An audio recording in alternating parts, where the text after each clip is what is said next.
Over the course of the war, resistance fighters braved cold nights and German patrols to move 10,000 tons of supplies throughout France. In carefully packed containers, French fighters received 650 tons of explosives, 750,000 hand grenades, and nearly 500,000 machine guns, rifles, and pistols. The French resistance put them to good use. Historian Tony Kemp lives in the south of France, in the very heart of resistance country. Beside a small country road in southwestern France, this little memorial here epitomizes for me what the story of the resistance was all about. No huge, great, spectacular battles, just 4 names of men, their deeds largely forgotten, who were shot down here by the German occupiers 50-odd years ago. Yet oddly enough, they are still remembered by their comrades who come here every year and just place a simple bouquet of flowers in their memory. The 4 young men who were killed here, they belonged to a local, what was called a maquis. Even today, a lot of the south of France is quite underpopulated. And this word maquis actually just means wasteland or scrubland. And in 1943, when the Germans started to deport hundreds of thousands of young Frenchmen for forced labor in factories in Germany itself, in large numbers they left their homes and took to the woods and forests. There, supplied largely by parachute from Britain, with arms, equipment, food, uniforms, they slowly started to get themselves organized. And by the time of D-Day, there was quite a considerable number of men under arms and tolerably well trained, so much so that in the few weeks before D-Day, they cut the railways no less than 950 times in France. This is the main Paris to Bordeaux railway line. And the railways, in many ways, were the prime target of the resistance. There was less spectacular stuff as seen in the movies, of all sorts of Germans being shot up in cafes. So much of the work, and really useful and vital work that was done, was by small teams coming out in the night, usually about 4 men. This would have been an absolutely ideal place for blowing a railway. We're in a cutting, which helps to compress the effect of any explosion very nicely. Now, the technique was that you dug out some of the stones right underneath the rail, and you popped in a piece of plastic explosive about the size of a cigarette packet, stuffed that underneath, put the stones back, made sure it was all well tamped down, ran a piece of Cortex fuse up the bank, and it could then be detonated at will by a simple plunger switch. But even better was to put a small pressure switch actually on top of the railway line itself, because if you were very, very lucky then, you would actually get a locomotive. Now, another favourite, why this site is so good, is behind me is a bridge. Now, if at the same time as blowing the track, you can actually drop the bridge on top of it, it's going to take the enemy a hell of a lot longer to repair it. And on a piece of track like this, you've got a curve, much more difficult and more expensive to replace. Nowadays, the lines are all welded, they're all continuous strip.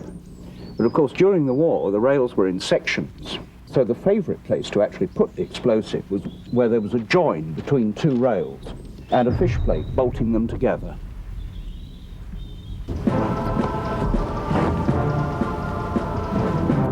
While the Allied fleets were assembling off the coast of Normandy on 6th of June 1944, preparatory to launching the invasion of Europe, 2 white silk parachutes fluttered down over the department of the Vienne, and they were carrying with them the advance party for B Squadron of the 1st SAS Regiment. Their mission was a twofold one. Firstly, it was to arm and train the local Maquis, and secondly, to cut the railway lines all around Poitiers, which were strategically important to stop the Germans rushing reinforcements north into Normandy.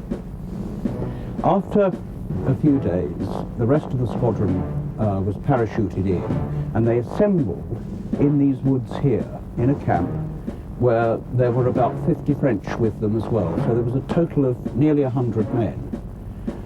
4 jeeps were parachuted in, and because the Germans were very, very thin on the ground here, they found that they could drive around quite happily during daylight without any problem at all.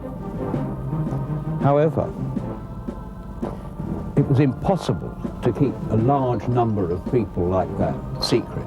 Inevitably, the story crept out and somebody betrayed them. On the 3rd of July, the camp in the woods here was surrounded by a large group of Germans. Sadly, many of the men were not particularly well trained. They stampeded straight into an ambush, and over 30 were captured. The Germans took their prisoners in lorries up to Poitiers, about 20 miles away. They kept them there for 4 days. They interrogated them. They probably severely beat them, if not tortured them. Then they were brought back down into the woods, and all 31 of them were shot at this spot. They didn't die a heroic death fighting the enemy. One by one, they were pushed out of the back of a truck and shot in the back of the head.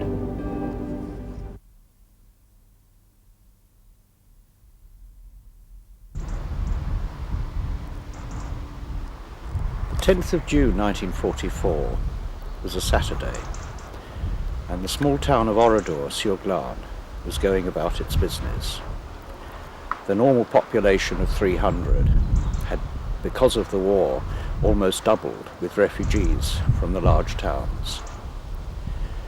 There was no history of resistance here. There was no large Maquis unit in the vicinity.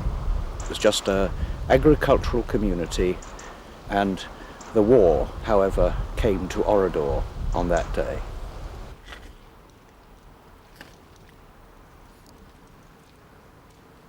Major Dickman's men climbed out of their trucks and rapidly fanned out through the small town, driving all the inhabitants out, house by house, and assembled them here, men, women and children, in the square.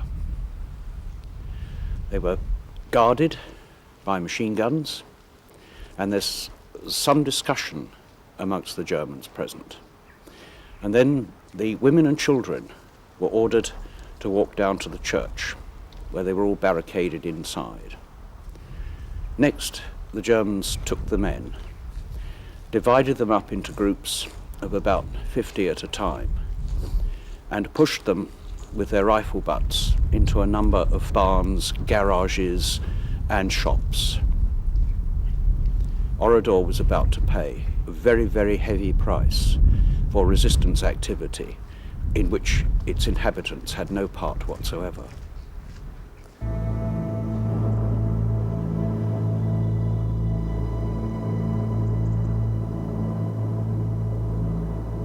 "400 women and children, among them several relatively recently born babies, were herded in here by the Nazis. They then opened fire with machine guns, tossed in grenades, and then as a final refinement, they brought in bundles of straw and set light to it. The whole church was ablaze.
men of the town, who'd been distributed in various of the larger buildings, they suffered a similar fate.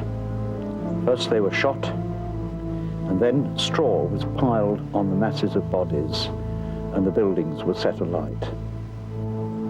By a miracle, 5 managed to escape by feigning death, and when the Germans had gone, crawling out from underneath the weight of bodies and burning straw on top of them, and fleeing out into the surrounding countryside. It was only when they came back in the evening, after the Germans had left, that the full scale of this atrocity was revealed. The official death total is 648 men, women and children in this beautiful small town who died. Ouais, je savais plus si j'étais blessé ou pas blessé. I did not know whether I was hurt or not. I could not feel anything. It was only after 15 or 20 seconds that I put my hand to my head and felt some warmth and saw some blood. But I didn't know if I was dead, if it was a nightmare. I didn't realize anything. Then they covered us with hay, with small pieces of wood, whatever they could find that would burn. They covered us with that, then they left. We could hear that they had left.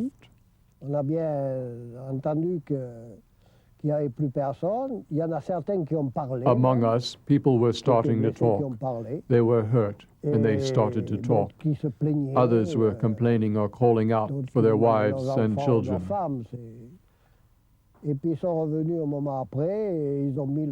A little while later, the Germans came back, and they set fire to the top of us. When the fire reached me, I had no choice. I started to realize then that if I got out, I was going to die, and if I stayed under the flames, I would die as well.